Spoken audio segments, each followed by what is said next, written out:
like cross it over into like kind of my world because I'm gonna be honest. Thank you. My generation, we don't read books. Well, like I don't. You know, I've never read a book in my life. Sure. Yeah. Sure. But like this is great. You like, shitting me? You ain't never read a book? I read one book, Night by Elliot Weasel. Yeah, man. Mark Twain says a man who won't read is no better than a man who can't read. What does that mean? Think about that. A man who won't read is no better than a man who can't read. I got you. You read books? All the time. So if I take you... You read too? I got kids. I don't have the time to read. Yeah. I'll be honest with you. Even before I had kids, I hadn't read a good book in a long time. Yeah. So I'm like you then. Yeah. We read. I got a whole bookshelf of books at the house, yeah. I had somebody come put my bookshelf up so I can put my books up. Oh, okay. Well, yeah. I'll give this a look, for sure. Please. Well, tell me more about your story, man, because obviously I'm an older generation, but these kids definitely know who you are. Honestly, I'll touch base a little bit, but from your, you kind of break it down a little bit, because I don't know how you tell me to other people. I describe him as the one of the world's biggest streamers. I don't know anybody outside of this kid that's bigger than Disney or Nickelodeon. So those are entities, right? Yeah.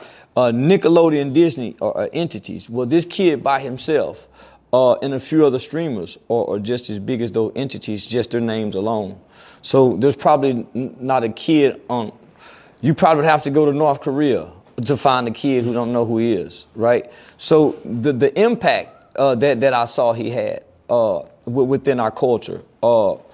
He has an influence, and he has a platform, and he has the mind, the hearts, and the ears of millions of young people. So I saw it as a great benefit to partner and collab with him, to show a different side of just maybe what we would think corny content for our children, and it bridges the gap between the young and old. So I'm the uncle who stands in the gap between the young and old, who doesn't know anything about him, and he has nothing. He don't know anything about what he's taught. So I'm bridging the gap with this. No, that's great. Yeah, that's great. And I'll tell you a little bit more. So the program is the leadership program for boys who don't have fathers.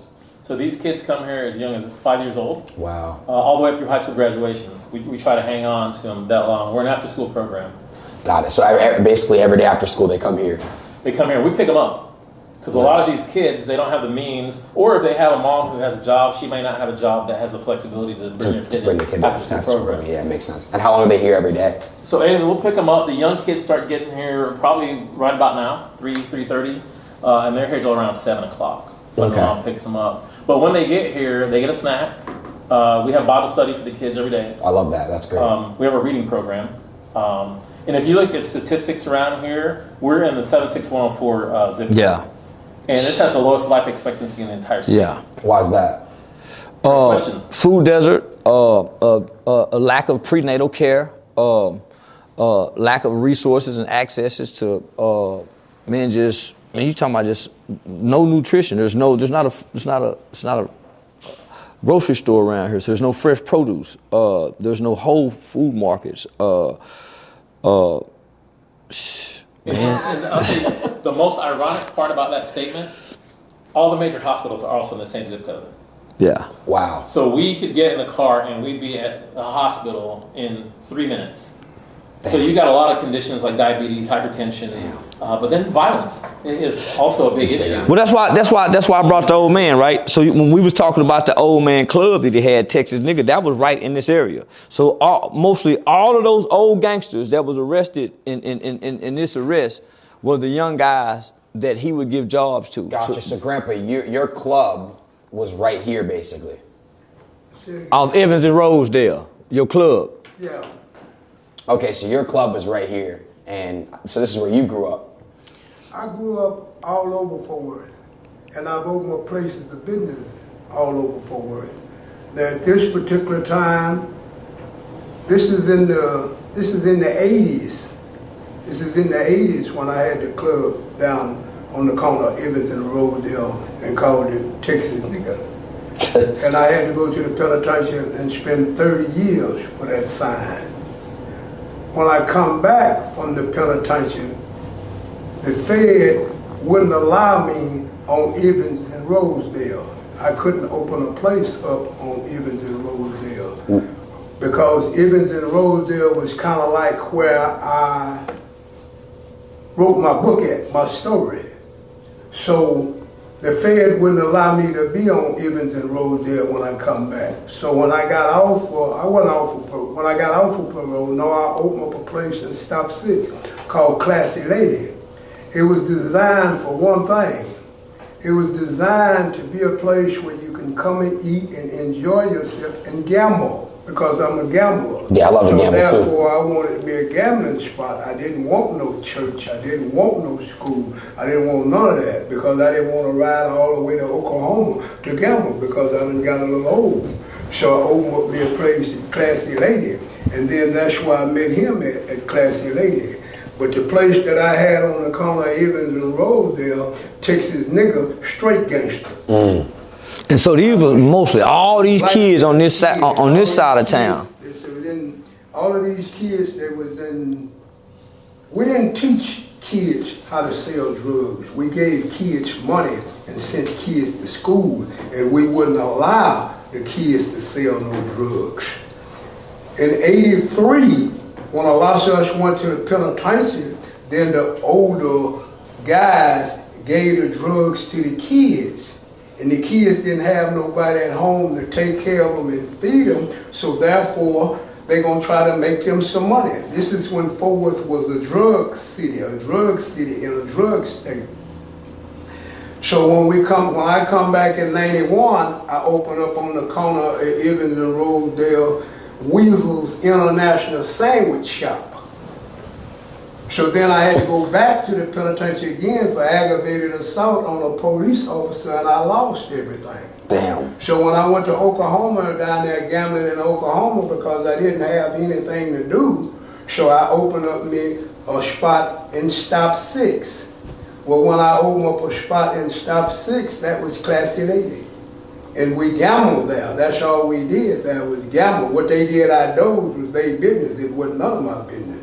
The feds said I'm going to sell drugs again. They had to be crazy. What I look like selling drugs again. They say everybody that went to the federal penitentiary. Because you already got caught doing it. Yeah. They say everybody that went to the federal penitentiary, when they come out, they got to sell drugs again. Why? Because drugs was the only thing gave us that lifestyle. You got to remember, this is a segregated state. This is an agriculture state. So it wasn't no ways to make it's hardly any ways to make a lot of money in Fort Worth. Wait, so touching back, so you said it's a segregated state. So when you were going to school, did you have to go to a different school?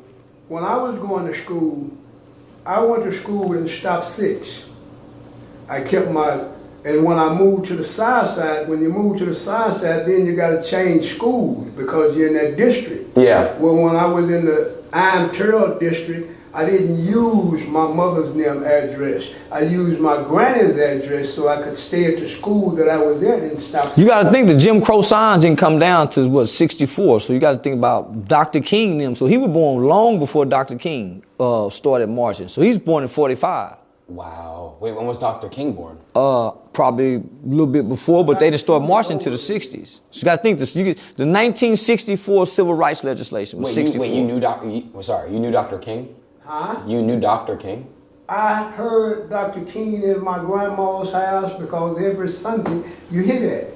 And I'm a kid, and I heard Dr. King. Oh, so he knew. I'm saying he knew your grandma? Huh? Dr. King knew your grandma? No. Oh, that's right. He said on Sunday, all black people would listen to Dr. King's sermons on the radio. Hear it from you.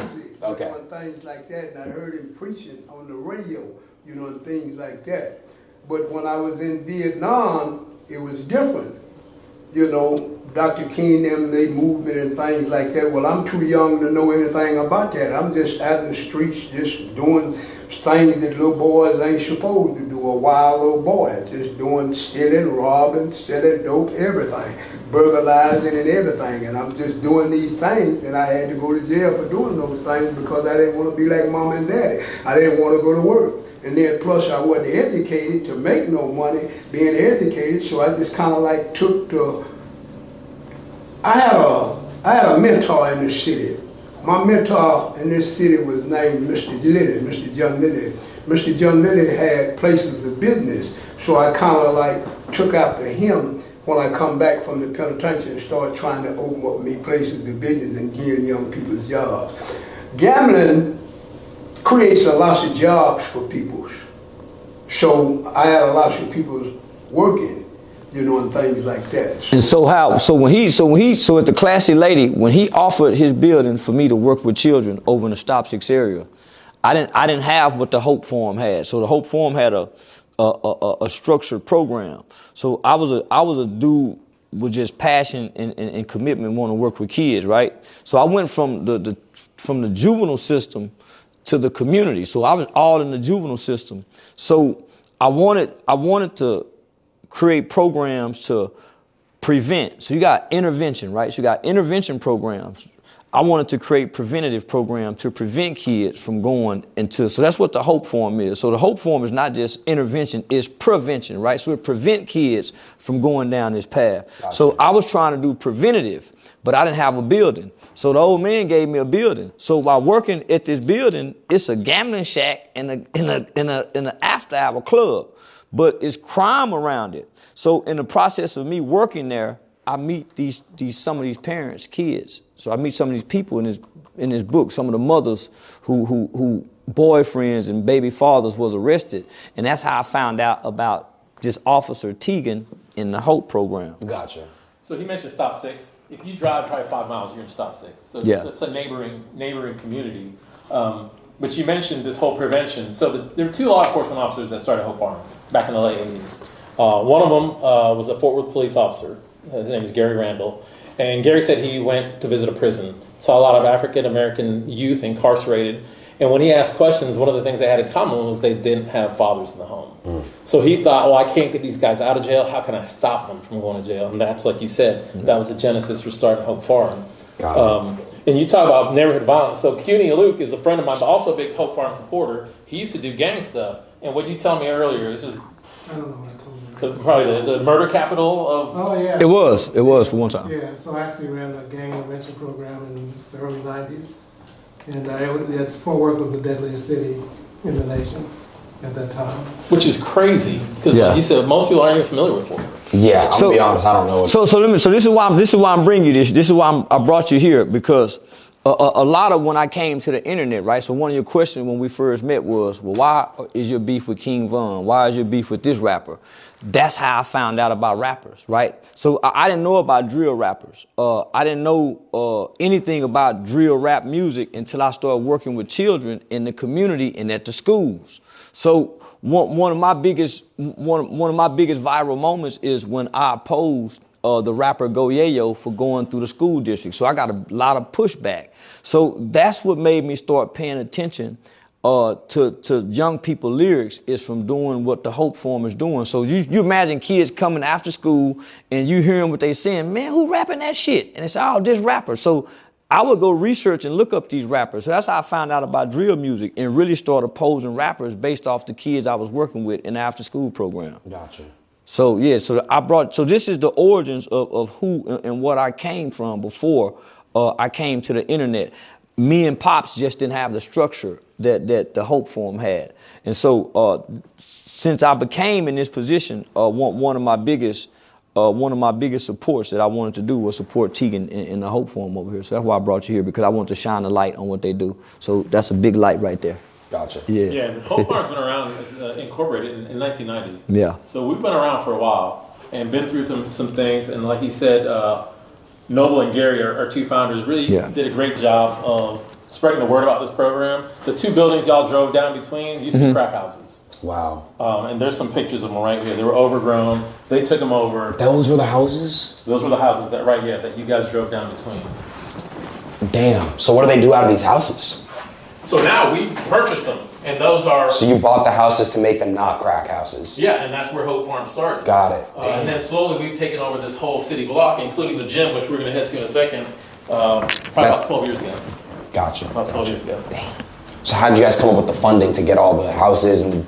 Yeah, so the first, we got a $100,000 grant, and that's when those first 2 buildings were purchased. Nice. Gary also played hoops at TCU, which is right up the street. Yeah. So he knew a lot of people. Yeah. He had a lot of connections from TCU, and then from being a law enforcement officer, a lot of connections.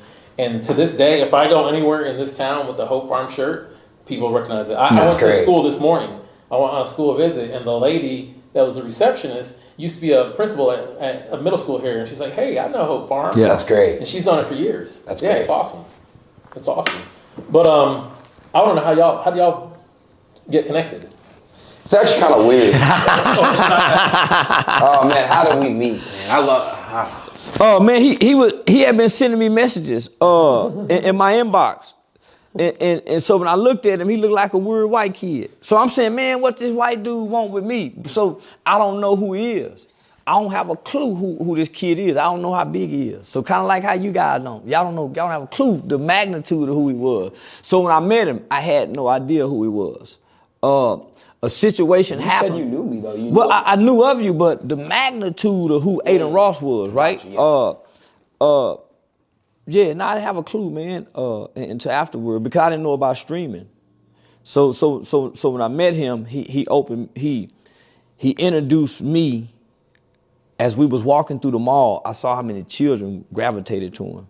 He saw how many older people recognized me. So I'm like, man, this is where are you guys? We was in Vegas. In Vegas. We was in Vegas. Yeah. And so I'm saying to myself, man, this could break some barriers.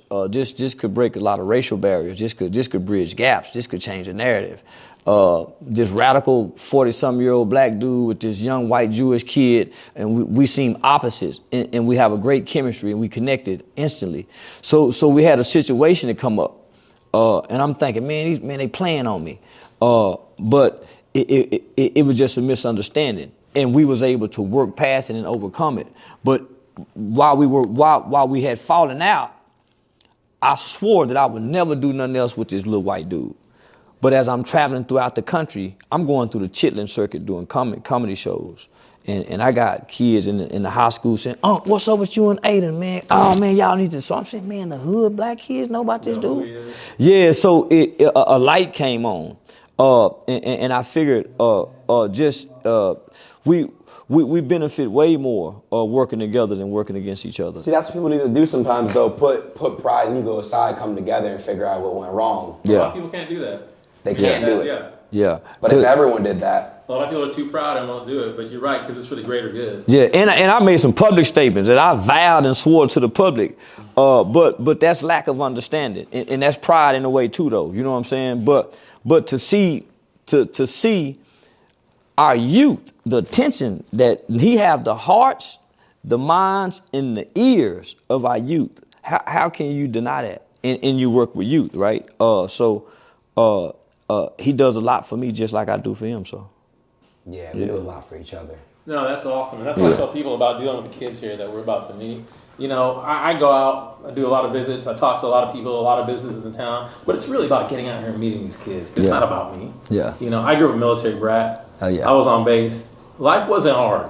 Yeah. And these kids, man, so I can't really relate to them, you know? Yeah. So someone from different walks of life, like y'all talked about, and not only just the age difference, but total different walks of life coming together for a greater good. Yeah. That's powerful. Yeah. That's powerful, man. So the good thing about this program, I was here when it started, is getting the parents involved. And a lot of times, especially back then, the things that kids were seeing in this neighborhood was just not normal. But the parents were also using their kids to do crime because they wouldn't get the punishment that the parents would get. Yeah. You know, so when they started this place, is getting the kids off the street, and because kids will go if they have a better way, they'll take it. Yeah. Yeah, we say that all the time, man. If you give them jobs, they'll put them guns down. Because they don't know. They don't know what opportunities are out there. Yeah. There's a lot of education. So this place has been phenomenal over the last, 30, 40 years. No, it's great. I love the message you guys are trying to spread and stuff. It's great. Well, do y'all want to go? Yeah, come on, man. Yeah. Do you want to talk to the kids or just have No. Q&A? Or I'm sure they got some. give you that. Yeah, I'm making sure this going with us. Nah, man, this going into a movie one day. Yeah, this You know what? Have you ever seen Deep Cover? I keep telling everybody this is the new Deep Cover. This is the new Donnie Brasco. Just the new Donnie Brasco right here. Who's Donnie Brasco? Oh, man, you don't know shit, Adin. Golly, man. Yeah, man, you don't know who Donnie Brasco, the movie Donnie Brasco. Who's Donnie? Man, that's one of the greatest FBI agents to ever go undercover, man. Man, that's one of the greatest stories ever told, man. One of the best movies. Al Pacino played. I don't know. Oh, man. Boy, you make me feel Y'all know old. who that is? Man, you make me feel old, man.